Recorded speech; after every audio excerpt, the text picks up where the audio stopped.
অবশ্যই নিজের মেয়ে ছিল, তার সাথে কথা বলতে দেয়, তাকে আসতে দেয়, তাকে তো অত ছিনালগুলো পরের বিচার করে। আমার পরিবার আমার বাচ্চা থেকে আমাকে আলাদা করেছিল, এইসব কথা আমি মিথ্যে বলছি না, যার জন্য আমি বলতে পারছি। আপনারা অনেকেই বলছেন রানু মণ্ডলের কাছে জিজ্ঞাসা করতে রানু মণ্ডলের মেয়ের ব্যাপারে, ওই জন্য কিন্তু আজকে আমি চলে এসেছি রানাঘাট স্টেশনে। আজকে কিন্তু আমি যেতে চলেছি রানু মণ্ডলের বাড়ি। আর আজকে সম্পূর্ণ ভিডিও কিন্তু আপনারা দেখতে থাকেন। আজকে রানুদের মুখ থেকে কিন্তু রানুদের মেয়ের ব্যাপারে জানবো, আর বর্তমানে সেখানে পরিস্থিতি রয়েছে সেটিও কিন্তু জানবো। সম্পূর্ণ ভিডিও আপনারা দেখতে থাকেন। জয় মা দুর্গা, জয় মা কালী। চলুন আজকে ভিডিও শুরু করি।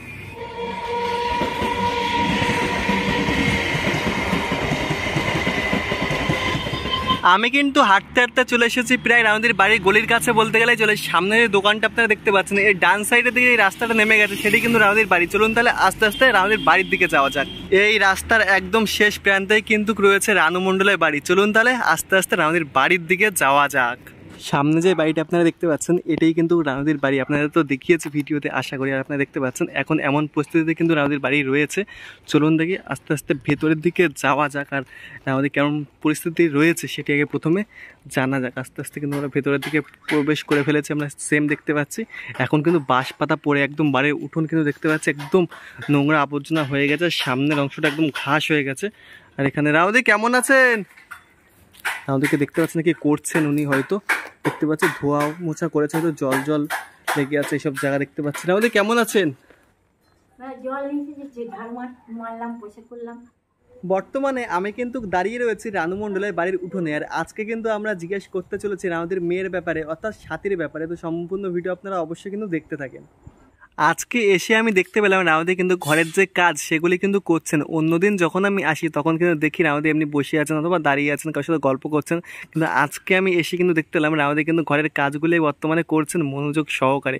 আমি বললাম রানুদি কিছু খাবার খেলেন, দেখলেন আমি কাজ করছি, মানে এমন একটা রেগে কথাবার্তা বললো।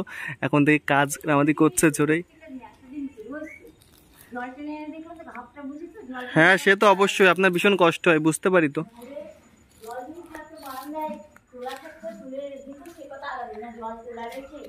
এই দেখেন রানুদি এখন কাজ করছেন এখন।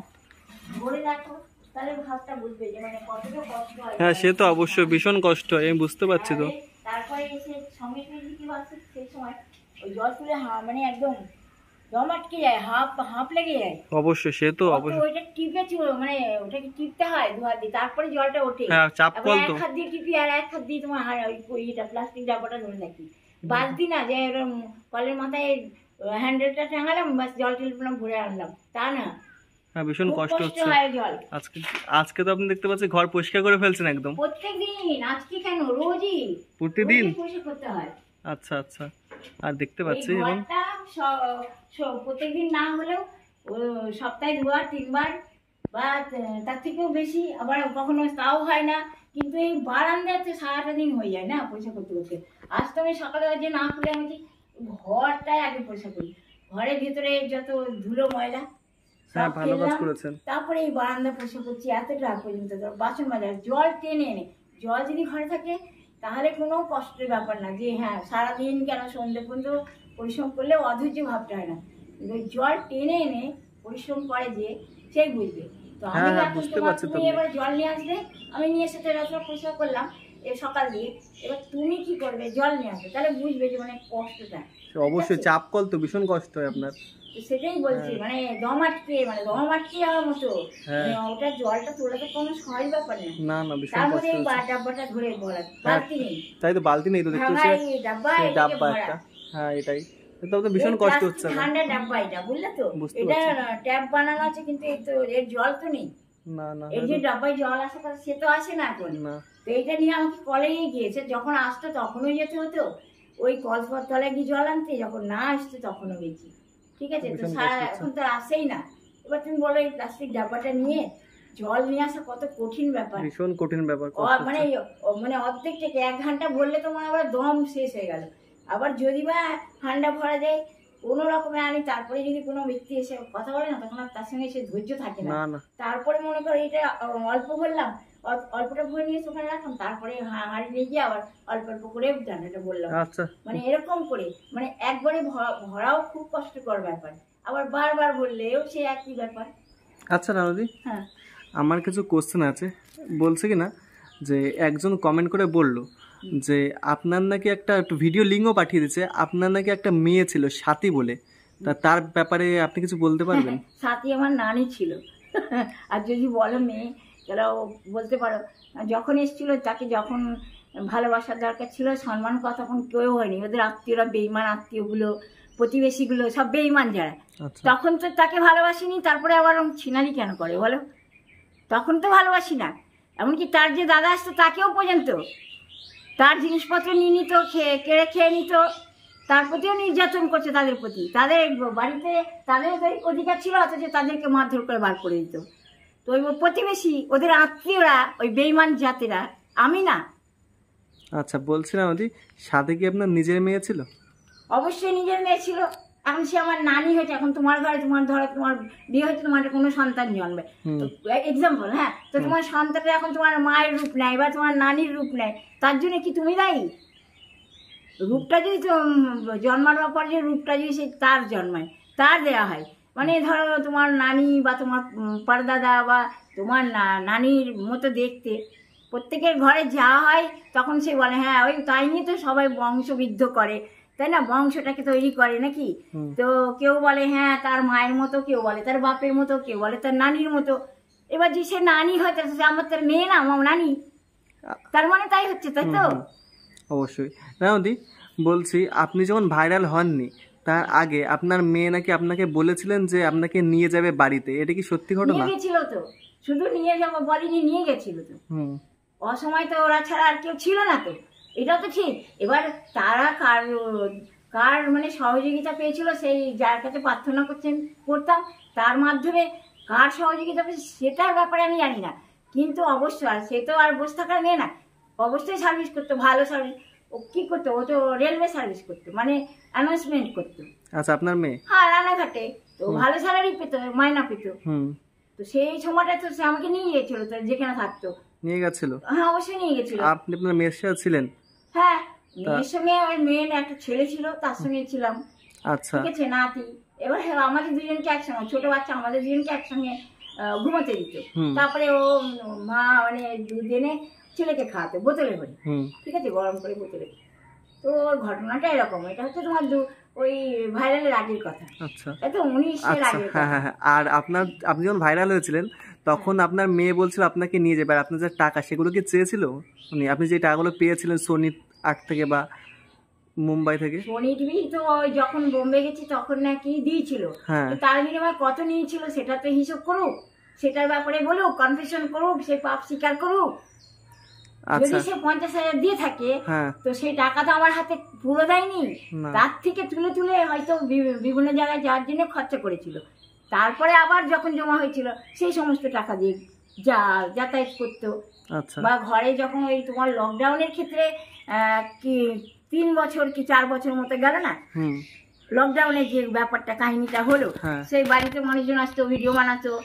তো ওই যে 3-4টে বছর তো ওইভাবেই গেল ঘরে বন্দিতে, মানে ওই সারাদিন ওই সব আপদ বলো বা ভালো বলো বা মন্দ তাদের সঙ্গে ভিডিও বানানো, সেই সারাদিন বাড়িতে। আর এদিকে তালা মারা থাকতো।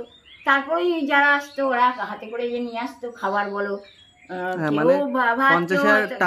টাকা সব উল্টো পাল্টা খরচা হয়ে গেছে ওইভাবে। ওরা একবারে যা রেসপন্সিবিলিটি নিয়েছিল যে এইভাবে টাকাটাকে নিয়ে নষ্ট করবে, স্পয়েল করবে, তাকে ধরতে হবে না? আচ্ছা, তাহলে বুঝতে পারবে। তা আপনার মেয়েকে চেয়েছিল যে টাকা কিছু? আমার মেয়ে আমাকে চাইনি কোনো টাকা, কোনো চাইনি। ও যতটা পেরেছিল আমাকে দিয়েছিল, যতটা পেরেছিল কিছুই নিয়ে আসার জন্যে বা কিছু খরচা করার জন্য। আমার হাতে ক্যাশ সেরকম কিছু দেয়নি। তবে হ্যাঁ, কখনো যখন আমার হাতে 500 টাকা কি 1500 টাকা এরকম দিত। সে তো তার তো বিবাহ জীবন যাপন করতো তখন নাকি, সেই ক্ষেত্রে সে তার সংসার সামনেই যতটা তার পক্ষে সম্ভব হতো সে দিত। সে টিউশন করতো ঘরে, সে তো আর সে আনপড় গাবার না, তো তার কাছে অনেক টিউশন আসতো।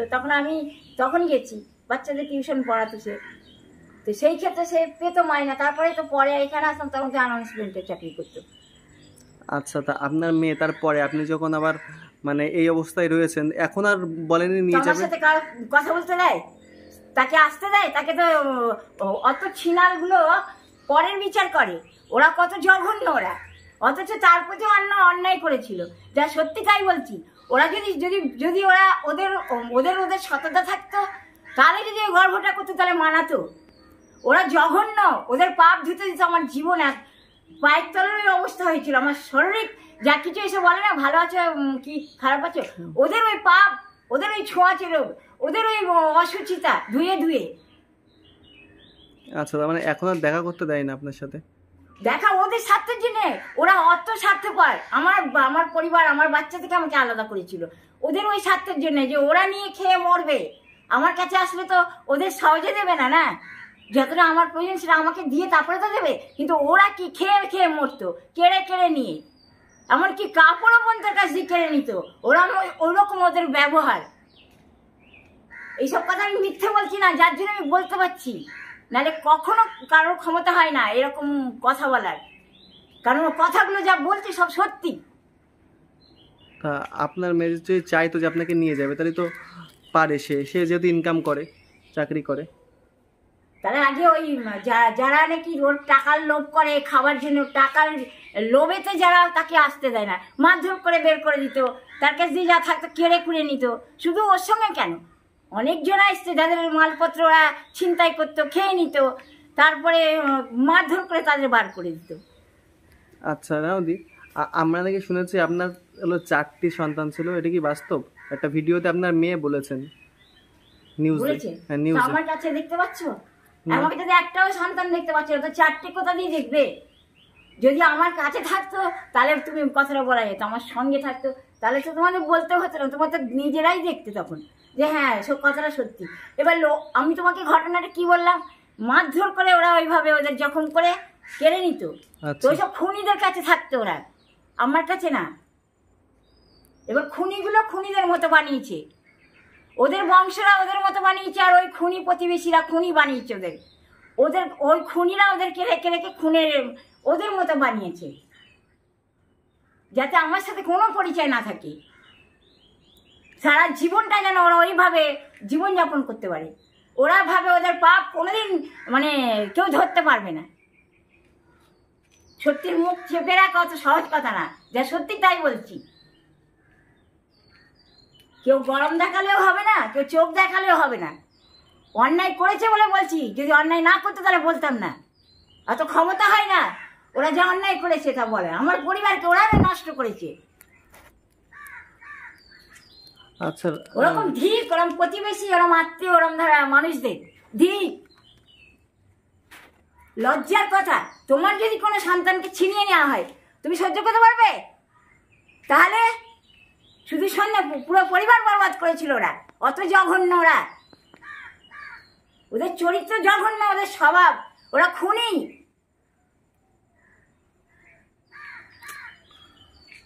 ওদের পাপ ধুতে দিতে আমার জীবনে এইভাবে কটা বছর ধরে প্রত্যেকটা দিন আমাদের ওদের ওই পাপ ধুয়েছে আমাকে দিয়ে। এই কথাগুলো আমি বিনা কারণে বলছি না, ওদের ওই অন্যায়ের ব্যাপারে বলছি। আচ্ছা রানাউদি, আপনি শুনেছি যে আপনি হলো একসময় বড় বাজারে আপনার মেয়ের সাথে দেখা হয়েছিল, তখন আপনার মেয়ে নাকি আপনাকে বলেছিল যে আপনাকে সাথে করে নিয়ে যাবে। পরের দিন যখন এসেছে তখন আপনাকে আর পায়নি। না, আমার সঙ্গে এরকম কথা তার কখনোই হয়নি। তবে কলকাতায় কোনো প্রকারে, কলকাতায় যখন ওই যে তোমার 2019-এর আগে যখন কলকাতায় যাতায়াত করতাম, কারণ কি তখন ওই অ্যানাউন্সমেন্টের কাজ করতো, তখন আমি ওই কোনো প্রকারে ট্রেনে করে ওদিক কোথায় যাবো, তখন মানে ওরকম একটা পরিস্থিতি।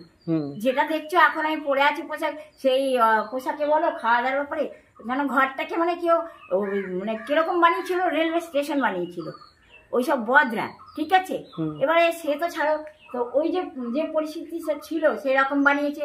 তো আমি সেই কারণে সেরম ধারা করে আমায় যেতে হতো না। তথাপি আমি আমার জামা উপরে ময়লা কিন্তু আমি ভেতর দিয়ে তো পরিষ্কার, আমি তো জানি যে আমি কি।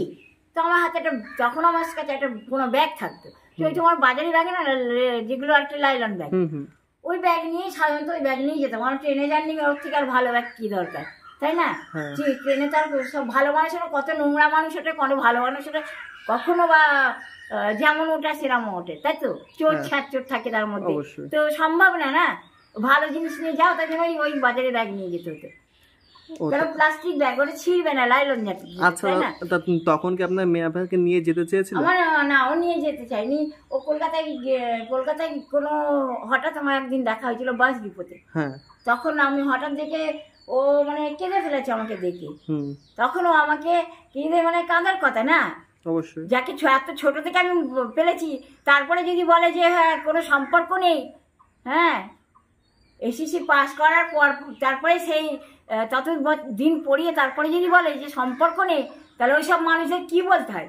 সেছাড়াও আমি সেসব কথা ভুলে গেছি। কারণ যে কোনো মা বাবা বলো, আমি বলো, মা বাবাদের সন্তান বড় হয়ে যাওয়ার পর যখন তাদের পড়াশোনা মা বাবার ক্ষমতা থাকলে সে শেখানোর পরে তার নিজের বুদ্ধিতে সে চলে, বা সে তার আত্মীয়দের বুদ্ধিতে চলে, বা শত্রুদের বুদ্ধিতে, সেটা তো সবাই জানে যে সন্তান কখনো এক মা বাবার হয়ে সারা জীবন থাকে না। তাদের ভবিষ্যতে যেন কখনো না কখনো তাদের বিয়ে থা হয়, তারা নিজেদের মতো থাকে, নিজেদের সংসার নিজেদের লাইফ বানানোর জন্য, তাই তো? মা বাবার সন্তান বলে শুধু অতদিন থাকে যতদিন মা বাবার দরকার তাদের, তাই তো? তারপরে যখন তাদের বয়স হয়ে যায়, যে মানে প্রাপ্য বয়স, তখন তাদেরকে ছেড়ে দিলে কোনো ভয় হয় না। কারণ কি জানো, ওরা নিজেদের জীবনটা চালাতে জন্য চলতে পারে। তাহলে সেরকম দেখে তারপর একদিন হঠাৎ দেখছি আমার সঙ্গে দেখা, আমার কলকাতায় ওই ইয়ে আছে না, প্ল্যানেট ধর্মতলা যেটাকে বলে, ওখানে কোনো কারণ বাস ডিপোতে গিয়ে আমি কোনো কারণে সেখানে আমার দেখা হয়েছিল ওর সঙ্গে। তো ও কাঁদছিল, মানে আমার অবস্থা দেখে যেরকম তেমন কেঁদেছে। তো তখনও আমাকে কি করেছিল, কাঁদলো আর কেঁদে বেশিক্ষণ কথা বলিনি, তো আমাকে 200 টাকা দিয়েছিল সেই সময়টায়।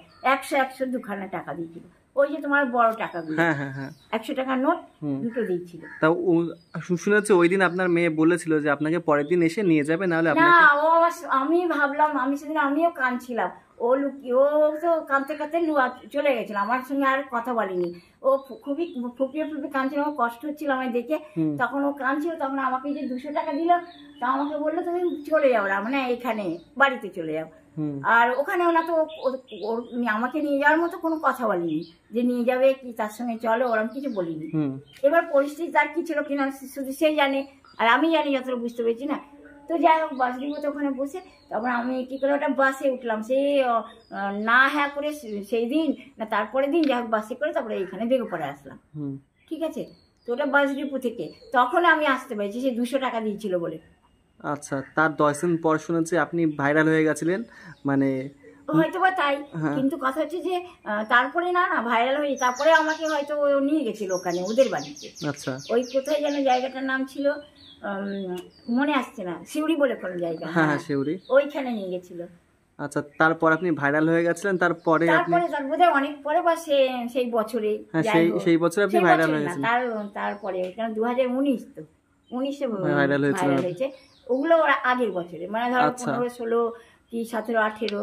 আচ্ছা আচ্ছা, ওগুলো আগের বছরে হয়েছে। আচ্ছা আচ্ছা, তারপরে আপনি মুম্বাই গেছিলেন, সন্দ্বীপে শো করেছিলেন, আমাদের বেঙ্গলে পুরো শো করে, মানে শো বলতে কি অনুষ্ঠান করে তারপরে নিয়ে গেছিল বোম্বেতে ওই রেশমিয়া।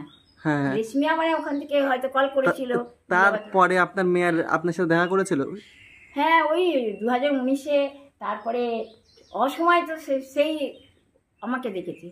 এবারে কারণ তার যোগ্যতা, তার ট্যালেন্ট হিসাবে যেমন পড়াশোনায়, সেই হিসাবে সে আমাকে দেখেছে। কারণ জানে যে ও তো কাজ খোঁজার দরকারও পড়তো না, যেহেতু ওই রেলওয়ে ওখানকার অ্যানাউন্সমেন্টে কাজ করতো না, অ্যানাউন্স কোন ট্রেন কখন ছাড়ছে। আচ্ছা রাউদি, ওই আপনার কি কোনো মানে সাথীদের বড় কোনো ছেলে আছে? সাথীদের একটা ভিডিও বাচ্চা এখন তুমি না, সাথীদের দাদা আছে কোনো? দাদা অবশ্যই, যখন বড় 2 ভাই বোন, দাদা তো নিশ্চয় আছে, কিন্তু দাদা কোথায় থাকে সেটা হচ্ছে সে জানে, নাম্বার ওর কাছে থাকে। আর যদি আমাকে তো ওই নাম্বার দিয়েছিল, মানে ওর ফোনে আমাকে বলতে, কিন্তু সেই ব্যাপারটা এখন বোঝা খুব কঠিন, কারণ ফোন তো নেই আপনার, ভাঙা, আর যদি বা আছে তো ভাঙা, তো ওতে তো কোনো কথা হয় না। কাউকে যদি ফোন করি, সে ফোনে কারোর সঙ্গে কথা হয় না। ঠিক আছে, আচ্ছা আচ্ছা রাউদি, তা আপনার সাথে কোনো কন্ট্যাক্ট নেই দাদার, তাই তো? কন্ট্যাক্ট, হ্যাঁ, মানে পার্সোনালি ভাবে কোনো কন্ট্যাক্ট নেই। মানে আর দেখা করতে আসেন আপনার ছেলে যে আছে? না, এখন আসে না বলতে ঠিক বলা যায় না, এখন কার মধ্যে কি আসে সেটা বলা খুব কঠিন হয়ে যায়। হ্যাঁ, তবে যেমন এক্স্যাক্টলি চেহারা হওয়া, সেই চেহারা তো তার সহজে দেখতে পাওয়া যায় না, যাই না বলতে গেলে, না। কিন্তু কথা হচ্ছে যা সত্যি তাই বলেছি। আচ্ছা রাউদি, তাই আজকের কথা জিজ্ঞাসা করে, তাহলে আজকে অনেক কিছু জানলাম। আজকে সকালে খাওয়া দাওয়া করেছেন কিছু? আজকে সকালে তোমাকে চা বিস্কুট, তারপরে ওই কবেকার মুড়ি এনে দিয়েছিল আমাকে, সেই মুড়ি অল্প ছিল, তার মধ্যে নুন মেশানো ছিল বিস্কুটে, আর কবেকার সেই তোমার গিয়ে গুডে বিস্কুট, তার টুকরো টুকরো ছিল ওর মধ্যে, সেই কোনো রকম খেলাম। মানে ওটা পরে খেলাম, 12টা বেজে গেছে, তখন খুব খিদে পেয়েছে, কি খাবো তখন ওটা। আর আপেল ছিল ছোট ছোট দুখানা, সে এনেছিল আমার জন্য, কিন্তু সেই আপেলটা আমি খেতে পাইনি, সেই বিস্কুটটা আমি অল্প খেয়েছি, তারপরে সেই বিস্কুটও খেতে পাইনি, আপেলও খেতে পাইনি। আপেল যা খেয়েছি ওই সেদিনকে খেয়েছি, কিন্তু তারপরের দিন আর খেতে পাইনি, অন্য আপেল হয়ে গেছিলো। তো আজকে যদি সেই আপেল খুব খিদে পেয়েছে, কি খাবো, তো ছোটো এত ছোটো ছোটো আপেল, তার মধ্যে দেখছি একটা মিষ্টি, যেটা একটা খেয়ে সেটা মিষ্টি, আবার দ্বিতীয়টা দেখছি যে ভেতরে মানে খারাপ ধরনের হয়ে গেছে, খারাপ মানে ভিতরটা বাদ দিয়ে তারপরে খেতে হয়েছে। আর প্রথমে তো আমরা ছাল ছাড়িয়ে খেয়েছি, কারণ কি ওটা খাওয়ার জন্য ঠিক রুচি হচ্ছে না, তবু আমার খিদে পেয়েছিল, সেই জন্য উপরে আর আমি সবসময় আপেল যখনই খাই, বেশিরভাগ সময় আমি আপেলটা দেখে যদি ভাবি ছাড়িয়ে ছিলকাটা ফেলা দরকার। আচ্ছা, ভাত খাননি আজকে? কোথায় ভাত দুপুরে, আর কোথায়, আমি তো কোনোদিনই দুপুরে ভাত খেতে পারি না, দুপুরে ভাত খেতে পারি না, কোনোদিন দুপুরে ভাত খেতে পারি না। শুধু এই যদি বানাই ঘরে ডিম থাকে, তাহলে ডিম সেদ্ধ দিয়ে রাতে, কারণ অন্য কোনো তরকারি বানানো যায় না, কারণ ঘরে কোনো তরকারি থাকে না। দেখো কোনো আলু নেই, আলু যদি বা কুচানো রয়েছে কটা, মানে টুকরো করে রাখা হয়েছে, কিন্তু সেটা বানাবো তার জন্য দরকার কাঠ, হ্যাঁ, সেটা ভাজি চাই ভর্তা বানাই, কিন্তু তার জন্য কাঠ দরকার। এবারে কি হয়েছে, ডিম নেই, কিন্তু সব থেকে সহজে কি ডিম ভাতে দিয়ে তো অভ্যাস আমার আগে ছিল না, কিন্তু এখন হয়েছে।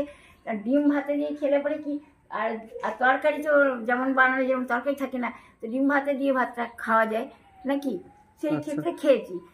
মানে খুব খিদে পেলে তখন ওই রাত্রিবেলায়, দিনে না, সেই সন্ধে বা রাত বা বিকেল ওরকম, মানে এই দুপুরবেলায় কোনোদিন ভাত খেতে পারি না। আচ্ছা, এখন আর ভাত খেতে পারি না। ওই তুমি বোধহয় এসেছিলে তার কি কদিন আগে, আমি বললাম না 10-15 দিন কি 12 দিন ওরকম আমি না খেয়েছিলাম, তারপরে ভাত বানালাম, ওই চাল ছিল, ভাবলাম কি করবো, তাহলে আর সহ্য হচ্ছে না, তখন ওই ভাত বানিয়েছিল। তুমি বোধহয় সেদিনই এসেছিলে, ওই চিড়ে তার জল নিয়ে, সেদিন বোধহয় এসেছিলে না, এসে জিজ্ঞেস করলে। তো ওই ভাত বানিয়েছিলাম, কিন্তু ওই ভাত শুধু, তার তরকারি ছিল না, শুধু ভাত খেয়েছি। তারপর তুমি আমাকে চিড়ে এনে দিলে, বলে রাতে কি খাবে, বলে চিড়ে আর জল দিলে না, তো সেই হয়ে গেছে ব্যাপার। এখন তারপরে তো ভাত যদি বা জোটে তো তরকারি জোটে না, তরকারি জোটে তো ভাত জোটে না, মানে এরকম পরিস্থিতি। আচ্ছা, এমন ভাবে দিন কাটছে এখন। হ্যাঁ, কি বলবো বলো। দেখো এখনকার প্রতিনিয়ত মানুষ আসছে, এখন মানুষ প্রতিনিয়ত আসছে আপনার কাছে। আজকে তো তুমি এসছো, কালকে এসেছিল, আর যারা কালকে এসেছিল, ওই যে ওরা যা কিছু এনেছে সব রাক্ষসের মতো ওখানে গিয়ে খেয়ে ফেলেছিল। তারপরে ওই তোমার গিয়ে আর একজন এসেছিল, সে এসে আমাকে কি করলো, ইয়ে দিয়েছিল, রুটি আর তরকারি এনেছিল, ঘুগনি আর তরকারি। তো তখন আমি খাইনি সেই খাবারটা, সকালে এনে ধরো সকালের নাস্তা ওটা, রুটি আর তোমার মটরের তরকারি, সকালে ওটা খেয়েছিলেন। হ্যাঁ, ওর মধ্যে 2-3টে বোধহয় সয়াবিনও ছিল, হ্যাঁ সয়াবিন দিয়ে ওর মধ্যে ঢালা। তো ওই আমি দেখলাম যে খাবো না, তখন আমার ইচ্ছে করলো না, কিন্তু এমন খিদে পেলো যে মনে হলো যে তখন দুপুরবেলা তাই খেয়ে, দুপুরও না ঠিক বিকেলবেলা খেতে হলো। আচ্ছা আচ্ছা, তা আপনি মানুষটা কেমন বলছিলেন, একবার বলে দিন আপনি মানুষটা কেমন? আমি মানুষটা ভালো, তো খুবই ভালো মানুষ। না, আপনি কিন্তু বলতে যাচ্ছিলেন কথাটা, আমি তার মধ্যে বলে দিলাম যে আপনি কেমন মানুষ বলতে যাচ্ছিলেন। হ্যাঁ, তা কেমন মানুষ মানে আপনি মানুষটা কেমন এখন বলতে যাচ্ছিলেন এক্ষুনি। হ্যাঁ, যে আমি মানুষটা জানি, মানে সত্যি কথা যেটা সেটাই বলি। হ্যাঁ, অবশ্যই সত্যি, মানে কি তার জন্য আমার কোনো দ্বিধা হয় না, কোনো বলতে অসুবিধা হয় না, যে আমাকে কে বকবে, কে ভয় দেখাবে, এইসব আমি ভয় পাই না, একদম সাদাসিধে, একদম সত্যি করে বলা যেটা সেটা বলবে। হ্যাঁ, মানে যেটা সত্য কথা আপনার সাথে ঘটেছে সেটাই আপনি বলেন মানুষের সাথে, মানুষই সেটা বিচার করবে বা মানুষই সেটা বলবে, মানুষের যেটা মনে হয় ভালো সেটাই ভালো, মানে এমন একটা কথা। কিন্তু মানুষের তো সবসময় ভালোটা বলা যায় না, ওই রকম জাতকে কোনোদিন আপন বলা যায় না, কি ভালো বলা যায় তুমি বলো? প্রত্যেকটা নিয়ত আমার সাথে বিশ্বাসঘাতকতা করেছিল, আমি কি করে ভালো বলতে পারি বলো? ওদের ব্যবহার যদি ভালো হতো তাহলে আমি বলতাম হ্যাঁ ভালো। কখনো কোনো দিক দিয়ে আমাদের ব্যবহার দেখিনি, শুধু চাঁড়ালগিরি, চশমখোর চামারদের মতো ব্যবহার আচরণ, সমস্ত ব্যাপারে তাহলে কি করে ভালো বলা যায়? তাছাড়াও শত্রুতা, খেতে উঠতে বসতে সন্ধ্যে সকালে ওদের ওই জঘন্যতা শেষ হয় না সহজে। তখন আমাকে তো ওরা যেমন সেরকম ভাষা বলতে সে তো যে মানুষ যেমন তার সাথে তেমন ভাবে ব্যবহার করতে হয়। ব্যবহারই মানুষের পরিচয়। অবশ্যই ঠিক তাই। কিছু খাবো যেন মুখ থেকে কেড়ে নিচ্ছে, জানো তো, এরকম ধারা ওদের ব্যবহার আচরণ। আচ্ছা আচ্ছা রামাদি, অনেক অনেক ধন্যবাদ। অনেকক্ষণ আপনার জীবনের ব্যাপারে জানলাম, অনেকেই যা মনে কোশ্চেন ছিল অনেকের, সেগুলোই সবাই জানলো। অনেক অনেক ধন্যবাদ। আবার দেখা হচ্ছে অন্য কোনো ভিডিওতে। অবশ্যই, নিশ্চয়ই। আজকে তাহলে রানুদির মেয়ের ব্যাপারে আমরা সব জানকারি কিন্তু আপনাদেরকে জানিয়ে দিলাম। ভিডিওটি কেমন লেগেছে অবশ্যই কিন্তু কমেন্ট করে জানাবেন। ভালো লাগলে লাইক কমেন্ট শেয়ার অবশ্যই আপনার বন্ধু বান্ধব ফ্যামিলি সবার কাছে শেয়ার করে দিন। জয় মা দুর্গা, জয় মা কালী।